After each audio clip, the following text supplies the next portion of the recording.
Hello दोस्तों, नमस्कार, जय श्री राम। ट्रैक्टर ट्रॉली के बिना हकरो रे टांटा कदी रे जो आमनी जिंदगी ट्रॉली के बिना अधूरी है। वो थानी पीठा है मानी पीठा है वो गलत कहो का तो आमनी की है का ट्रॉली लावनी है।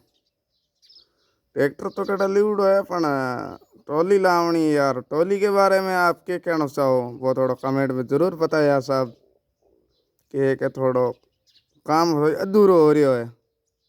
हर कोई कार्य अधूरो है कि ट्रॉली के बिना ट्रैक्टर कोई काम को नहीं है। बंटो ट्रैक्टर के काम को बताओ, या भीतरा पसीड़ा खावे रात रो, या के नहीं परेशान करे, या के नहीं लोगों ने बेतो मार्ग में दुखी देवे हर बात में यारू। तो बंटो ट्रैक्टर दोस्ता कभी काम को नहीं है। ट्रॉली के बिना ट्रैक्टर कोई काम को नहीं है।